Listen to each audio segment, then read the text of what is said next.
پھر جائز و ناجائز، پھر سب باتیں آپ اس سے منوا لیں گے، تو اللہ نے ایک ہی کام کیا کہ مصطفیٰ کو منوائے، اور فرمایا مصطفیٰ کو منوانا یہ میرے ذمہ کرم پر ہے، اور پھر سب کچھ دین منوا لینا یہ میں نے مصطفیٰ کے منصب میں داخل کر دیا ہے۔ اب آپ دیکھیں تو رسول صلی اللہ علیہ وسلم نے ساری زندگی کیا کیا؟ اپنے آپ کو منوایا یا رب کو منوایا؟ رسول نے رب کو منوایا، جس کے سامنے بھی دعوت رکھی، قولوا لا الہ الا اللہ تفلحون، کہو اللہ ایک ہے کامیاب ہو جاؤ گے، نماز پڑھو، روزہ رکھو، حج کرو، زکات دو، اللہ کی ذات اور صفات کو مانو، آخرت کو مانو، موت کو مانو، یہ سارا کچھ منوایا ہے رسول نے۔ تو اللہ نے فرمایا کہ جو مجھے مانے، قیامت کو مانے، میں اسے نہیں مومن مانتا، میں اسے تب مانوں گا جب وہ میرے رسول کو مان لے گا، کیونکہ جو کوئی رسول کو مان لیتا ہے تو باقی سب کچھ یہ رسول اس سے منوا لیتا ہے۔ تو اس لیے ایمان کے درمیان جو پہلا قدم ہے یا جو پہلا اس کا ریلیونس ہے، جوڑ ہے، وہ یہ ہے کہ رسول کی ذات کو تسلیم کیا جائے اور مانا جائے۔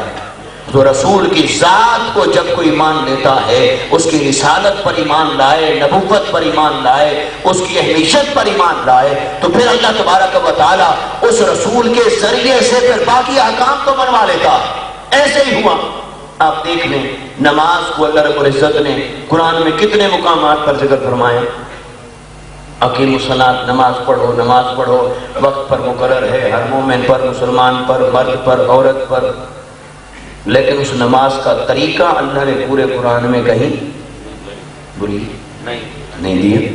آپ الحمد سے لے کر والناس تک پڑھ لیں، کہیں نہیں لکھا ہوا کہ تکبیر تحریمہ پڑھنے کا یہ طریقہ ہے، قیام کرنے کا یہ طریقہ ہے، رکوع میں جھکنے کا طریقہ یہ ہے، سجدہ کرنے اور تشہد پڑھنے کا طریقہ یہ ہے۔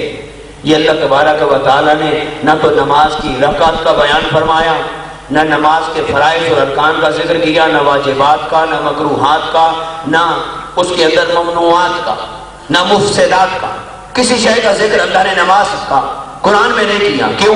اللہ نے ایک ہی بات منوائی کہ آؤ میرے رسول کے دروازے پر آؤ، نماز پڑھو۔ تو باری تعالیٰ پڑھے کیسے؟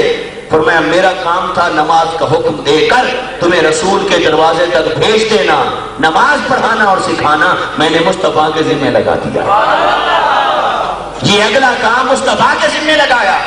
تو انسان کو اللہ تبارک و تعالیٰ اپنے رسول کی نسبت دکھانا چاہتا ہے، اپنے رسول کے دروازے کی اہمیت بتانا چاہتا ہے، اور قرآن کا سارا مدار اور فوکس اس بات پر ہے کہ اس بھولے بھٹکے انسان کو رسول کے دروازے پر لا کے کھڑا کر دے۔ پھر رسول کا کام ہے وہ اللہ کی عبادت اور بندگی بھی سکھا دے اور اللہ کی معرفت بھی اس کے سینے میں اتار دیتا ہے۔ یہ نسبت رسالت جو ہے یہ بیان ہوا کل اور ہوا۔ اپنے آپ کو اس نے فرمایا ہوا، وہ اللہ ایک ہے، اور اپنے آپ کو اس نے فرما دیا وہ، جس کے اندر بود کا معنی پایا جاتا ہے یا غیوبت کا معنی پایا جاتا ہے، یا تو غائب کو کہتے ہیں وہ یا دور والے کو کہتے ہیں وہ، لیکن وہ نہ غائب ہے نہ وہ دور ہے۔ پھر اس نے اپنے آپ کو فرمایا وہ، تاکہ انسان کو بتا دیا جائے کہ ہوا سے شروع کرے گا اللہ کو ماننا، سمجھنا اور جاننا، تو پھر ٹھوکر کھائے گا اور کبھی اللہ تک رسائی نہ ہوگی۔ اگر کل سے اپنے ایمان کی ابتدا کرے گا اور اپنے آپ کو مصطفیٰ کی غلامی میں دے دے گا، یا زلف مصطفیٰ کا اسیر کر لے گا، یا حسن مصطفیٰ کا اپنے آپ کو عاشق اور دیوانہ بنا کر مصطفیٰ کا غلام ہو جائے گا، ارے اتنا کام تیرے ذمہ ہے کہ مصطفیٰ کا ہو جا، پھر خدا کو منوا لینا یہ مصطفیٰ کا کام ہے۔ وہ تجھے خدا کی رسائی بھی دیں گے، خدا کی معرفت بھی عطا کر دیں گے۔ تو فرمایا اے حبیب صلی اللہ علیہ وسلم کل، آپ فرما دیجئے کہ وہ اللہ ایک ہے۔ تو ایک معنی اس میں یہ ہوا کہ اس لیے رسول کی تعلیمات کے مطابق اللہ کو ماننا یہ توحید ہے۔ عام طور پر اب ہماری تو بس لٹریچر کی جو کتابیں ہیں اسلامیات کی، یہ بدقسمتی سے ایسے لوگوں کے ہاتھ لگ گئی کہ جن کو نہ رسول کا حیا ہے نہ ایمان کی اس گہرائی کا علم ہے، تو یہی لکھ دیا جاتا ہے بھی توحید اس کو کہتے ہیں، بھی اللہ کو ایک مانا جائے، اللہ کو ایک ماننا اسی کو توحید کہتے ہیں۔ میں کہتا ہوں نہیں، جب تک اس کے اندر ایک لفظ کا اضافہ نہ کیا جائے یہ توحید کی ڈیفینیشن ہو ہی نہیں سکتی۔ توحید کی ڈیفینیشن یہ ہے کہ رسول کی تعلیمات کے مطابق اللہ کو ماننا، رسول کے کہنے کے مطابق اللہ کو ماننا۔ جب تک یہ رسول کے کہنے کے مطابق اللہ کو نہیں مانیں گے تب تک اللہ کا ماننا نہ ماننا برابر رہتا ہے۔ اللہ کو ماننا تبھی کام آتا ہے جب رسول کے مطابق مانا جائے، کیونکہ ہم نے تو نہ اسے دیکھا ہے نہ سنا ہے، رسول نے آ کر بتایا وہ ایک ہے، وہ صمد ہے، وہ بے نیاز ہے، اس کے ابا و اجداد نہیں، خاندان نہیں، نسب نہیں، وہ ولادت سے پاک ہے، جنم دیے جانے سے پاک ہے، اور کوئی اس کی برابری کرنے والا نہیں۔ تو جو جو رسول کہتا گیا، سن کے جو جو مانتا گیا وہ مومن کہلایا، اور جس نے رسول سے سن کر نہ مانا، انکار کر دیا، وہ کافر ہوا۔ تو توحید اور ایمان یہ ہے کہ رسول کی تعلیمات کے مطابق اللہ کو مانا جائے تو توحید ہے، اور اگر کوئی اپنے عقل اور علم سے اللہ کو مانتا پھرے یہ توحید نہیں، یہ اس کا فلسفہ وحدت ہے، یہ ایمان توحید نہیں ہے۔ یہ اس کا فلسفہ بنتا ہے، یہ نظریہ بنتا ہے، مگر یہ نظریہ اور فلسفہ ایمان نہیں بنتا ہے۔ یہ ایمان اور عقیدہ تب بنتا ہے جب وہ رسول صلی اللہ علیہ وسلم کی تعلیمات کے مطابق اللہ کو مانتا ہے۔ اور پھر یہاں پر آپ کو ایک بڑی لطیف بات ہے اور ایمان افروز بات ہے، وہ ہر نبی کو اللہ نے کلمہ دیا کہ وہ آ کر کہتے تھے لا الہ الا اللہ، اللہ کے سوا کوئی معبود نہیں، مگر میرے آقا صلی اللہ علیہ وسلم کو اللہ نے کلمہ عطا فرمایا اشہد ان لا الہ الا اللہ، میں گواہی دیتا ہوں کہ اللہ کے سوا کوئی معبود نہیں ہے، اللہ کے علاوہ کوئی اور عبادت کے لائق نہیں ہے، میں گواہی دیتا ہوں۔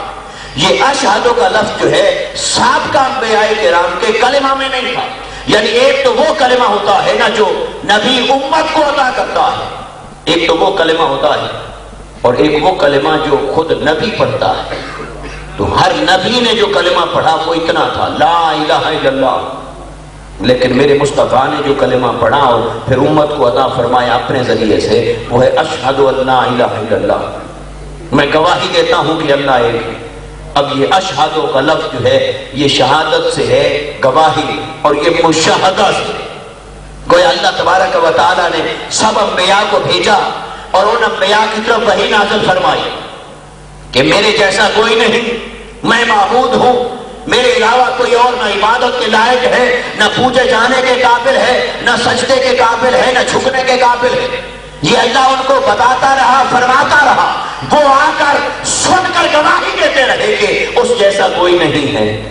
تو اللہ نے فرمایا حبیب اگر اسی پر ختم نبوت ہو گئی تو یہ تو گواہی ادھوری رہ گئی، یہ تو سنی سنائی رہ گئی، تو اب سب انبیاء کے بعد آپ کو بھیجتا ہوں، اور ایسا کرتا ہوں کہ پہلے اپنا حسن آپ پر بے ناکام کرتا ہوں، اپنا حسن مطلق آپ کو دکھاتا ہوں، آپ دیکھیں، مشاہدہ کریں، اور مشاہدہ کرنے کے بعد اب آپ جائیں اور اب جا کر آپ انسان کو کہیں ارے آج تک تو تمہیں جس نے جو کہا وہ تو تمہیں سن کر بتاتے تھے کہ وہ معبود ہے اور اس جیسا کوئی نہیں، اس کے سوا کوئی عبادت کے لائق نہیں، تو میرے مصطفیٰ کو کلمہ عطا ہوا اشہد ان لا الہ الا اللہ و اشہد ان محمد رسول اللہ ہے۔ فرمایا میں تو مشاہدہ کر کے تمہیں گواہی دیتا ہوں، میں تو دیکھ کے آیا ہوں کہ اس جیسا ہے ہی کوئی نہیں ہے، اس جیسا کوئی نہیں ہے، وہ بے مثل ہے، بے مثال ہے، وہ ایسی عظمتوں اور شانوں کا حامل ہے کہ اس جیسا کوئی نہیں ہے۔ تو یہ کلمہ عطا ہوا، اور یہ اس لیے ہوا کہ اب جس نے جو مانا وہ رسول سے سن کر مانا۔ اگر کوئی شخص رسول صلی اللہ علیہ وسلم سے سن کر اس کے مطابق اللہ کو نہیں مانتا اور اپنی عقل سے مانتا رہے بھی اللہ ایسے ہے، ایسے ہے، ایسے ہے، ایسے ہے، وہ کبھی مومن نہیں ہو سکتا۔ مومن اسی پر نہیں ہوگا کہ لا الہ الا اللہ پر ایمان لے آئے، مومن تب ہوگا جب اللہ کو مانے گا محمد رسول اللہ کا اقرار کر کے، رسول مکرم صلی اللہ علیہ وسلم کو مان کر۔ اسی بات کو کہا جاتا ہے وسیلہ، کہ اللہ کی معرفت مصطفیٰ کے وسیلے کے بغیر نہیں ہو سکتی۔ کوئی شخص اللہ کو نہیں جان سکتا، اللہ کی معرفت نہیں پا سکتا مصطفیٰ کے وسیلے کے بغیر۔ اگر میرے مصطفیٰ نہ بتائیں یا نہ بتاتے تو کوئی نہ جان پاتا کہ اللہ کیا ہے، وہ کیا ہے، کون ہے، کیسا۔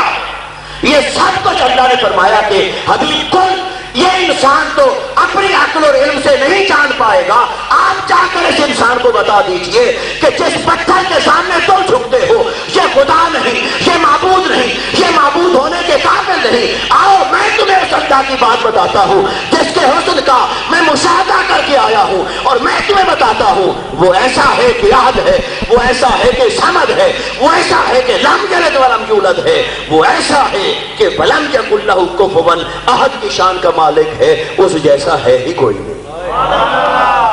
تو یہ رسول صلی اللہ علیہ وسلم نے بتایا، تو رسول کے وسیلے سے انسان نے خدا کی معرفت کو حاصل کیا، ورنہ تو اس کے بغیر نہیں ہو سکتا تھا۔ اور دیکھیے یہ جو لفظ وسیلہ، اس کو اگر میں ایک مثال سے آپ کے سامنے عرض کروں، ہم اپنی عام زندگی کے اندر دیکھیے پانی گرم کرتے ہیں، تو پانی گرم کرنے کے لیے ہمیں چاہیے آگ۔ آگ کی تپش اور حرارت اس پانی تک پہنچتی ہے تو پانی گرم ہو جاتا ہے۔ تو اگر کوئی انسان ایسا ہو کہ وہ پانی بھر کے لائے دیگچی یا بالٹی یا برتن میں اور آگ جلا رکھی ہو، اور وہ پانی اٹھا کر اس آگ کے اوپر پھینک دے، تو کیا اس سے وہ پانی گرم ہو جائے گا؟ جی نہیں؟ اچھا دو چار کو بتائیں، باقی وہ نہیں ہے، گرم ہو جائے گا پانی تو کیا ہوگا؟ دو میں سے ایک نتیجہ نکلے گا۔ اگر آگ تھوڑی ہے اور پانی زیادہ ہے تو آگ بجھ جاتی ہے، اور اگر آگ زیادہ ہے اور پانی کم ہے تو پھر پانی ختم ہو جاتا ہے، آگ چلتی رہتی ہے۔ تو جو کمزور ہوتا ہے وہ مٹ جاتا ہے، جو زیادہ ہے یا بڑا ہے یا طاقتور ہے وہ قائم رہتا ہے۔ کمزور مٹ جاتا ہے، طاقتور قائم رہتا ہے۔ یہ ہے آگ اور پانی کی کہانی۔ تو عقل مند آدمی کیا کرتا ہے؟ وہ آگ اور پانی کے درمیان ایک دیگچی کو، ایک پتیلے کو، ایک برتن کو، ایک میٹل کو، ایک دھات کو، وہ اس کو درمیان میں وسیلہ کر لیتا ہے۔ اس پتیلے کا، دھات کا، برتن کا کیا کام ہے؟ اس کے ایک طرف آگ ہوتی ہے اور دوسری طرف پانی ہوتا ہے۔ وہ اس آگ اور پانی کے درمیان ایک حد فاصل قائم کر دیتا ہے۔ پانی اپنے دائرے میں رہتا ہے، آگ اپنے دائرے میں رہتی ہے، اور وہ برتن کیا کرتا ہے؟ وہ پہلے آگ سے اس تپش کو اپنے اندر حاصل کرتا ہے، اپنے اندر جذب کرتا ہے، تو وہ آگ کی گرمی، آگ کی تپش اور آگ کی حرارت کو اپنے اندر جذب کرتا ہے۔ پھر جب خود گرم ہو جاتا ہے تو اس گرمی کو پانی تک منتقل کرتا ہے، پانی تک پہنچاتا ہے، تو پھر پانی بھی گرم ہو جاتا ہے۔ آگ اپنی جگہ رہی، پانی اپنی جگہ رہا، مگر اس برتن نے یہ کام کیا کہ آگ کی تپش اور گرمی کو اپنے اندر جذب کیا، پھر اسے پانی تک منتقل کیا۔ تو اس اعتبار سے پھر پانی گرم ہو جاتا ہے۔ تو بلا تشبیہ اور بلا مثال وہ ہے نور، اور ہم ہیں مٹی، پانی، آگ اور مادہ۔ اور وہ نور اگر اس کے سامنے آ جائے تو یہ جل کر راکھ ہو جائے، وہ جل کر۔ اور کوئی شخص اگر نہ مانے تو دلیل قرآن کی۔ حضرت موسیٰ علیہ السلام گئے کوہ طور پر، 40 اپنی قوم کے لوگوں کو لے کر گئے کہ یا اللہ یہ میرے کہنے پر نہیں مانتے، یہ کہتے ہیں کہ لن نؤمن لک حتی نری اللہ جہرۃ، ہم آپ پر ایمان نہیں لائیں گے، تب لائیں گے جب اللہ کو اپنی آنکھوں سے دیکھ لیں گے، اللہ کو اپنی آنکھوں سے دیکھیں گے پھر مانیں گے۔ تو موسیٰ علیہ السلام نے 40 لوگوں کو لے گئے کوہ طور پر۔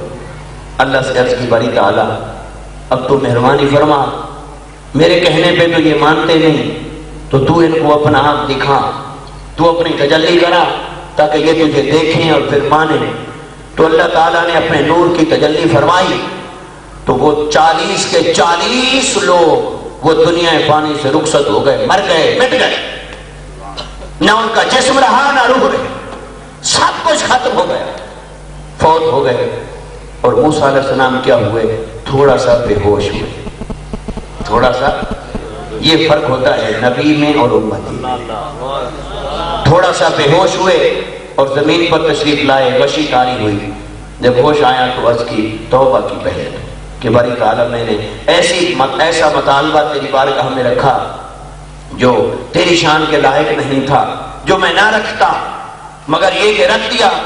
تو عرض کی باری تعالیٰ مجھے تو پہلے قوم سننے اور ماننے کے لیے تیار نہیں تھی، اب یہ ان کے بڑے بڑے 40 سردار جب مارے گئے جو اس لیے آئے تھے کہ اللہ کو دیکھ کر واپس جا کر اپنی قوم کو بتائیں گے کہ بھی ہاں اللہ ہے، تو اب یہ تو مر گئے، اب میں کیسے جاؤں واپس قوم کے پاس، تو وہ تو مجھے چھوڑیں گے نہیں۔